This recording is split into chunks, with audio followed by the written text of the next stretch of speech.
Hello everyone. आज मैं ये क्लैरिफिकेशन देना चाहता हूँ मार्केट में रूमर से कि अगर आप अपना बिजनेस रन करना चाहते हैं तो उसके लिए आपको जीएसटी नंबर लेना मैंडेटरी है। बट मैं आपको यहाँ बता दूँ, अगर आपके बिजनेस रन करना चाहते हैं तो आप उसकी ऑपरेशनल एफिशिएंसी या फिर इफेक्टिवनेस पे ध्यान दीजिए, जीएसटी के बारे में मत सोचिए। बिकॉज जीएसटी लेने की एप्लीकेबिलिटी आपके ऊपर तभी आएगी जब आप अगर गुड्स में डील कर रहे हैं। जब तक आप उस गुड्स की डीलिंग को ड्यूरिंग द ईयर 40 लाख से अबो नहीं ले जाते। अगर आपके टर्नओवर 40 लाख से अबो चली जाती है, so it is mandatory to to file application for getting the GST number. But अगर आप उससे नीचे हैं तो कोई मैंडेटरी रिक्वायरमेंट नहीं है, बट वॉलेंट्री आप चाहें तो ले सकते हैं। इस पर कोई भी इशू नहीं है। अगर आप सर्विस में डील करते हैं तो उसके लिमिट 10 या 20 है।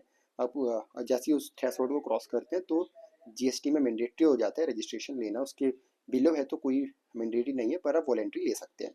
यहाँ पे इशू आता है कि अगर लेना है, अगर जीएसटी नंबर लेना है तो उसके लिए डॉक्यूमेंट्स क्या लगेंगे। उसके लिए आपको सिंपल केवाईसी डॉक्यूमेंट लगेंगे, और जहाँ भी आप बिजनेस रन कर रहे हैं उसके रेजिडेंशियल कमर्शियल एड्रेस या फिर इलेक्ट्रिसिटी बिल लगेगा। आप देखिए जीएसटी ले सकते हैं, कंसल्टेंट की हेल्प ले सकते हैं। वो आपसे 2 to 3 thousand अपनी सर्विस का चार्ज करेगा एंड वो आपकी हेल्प कर देगा जीएसटी नंबर लेने में।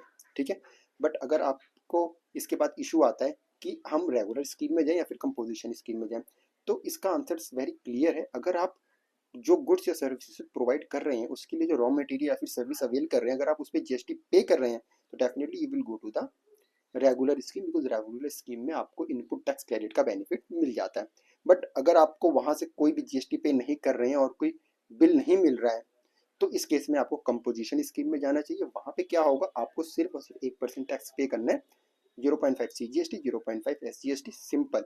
वहां पे आपको कोई भी इनपुट टैक्स क्रेडिट का कॉन्सेप्ट नहीं है। तो आई होप ये वीडियो से क्लियर होगा कि बिजनेस रन करने के लिए जीएसटी नंबर लेना इंपॉर्टेंट नहीं है। I am not saying important, जरूरी नहीं है। Okay bye.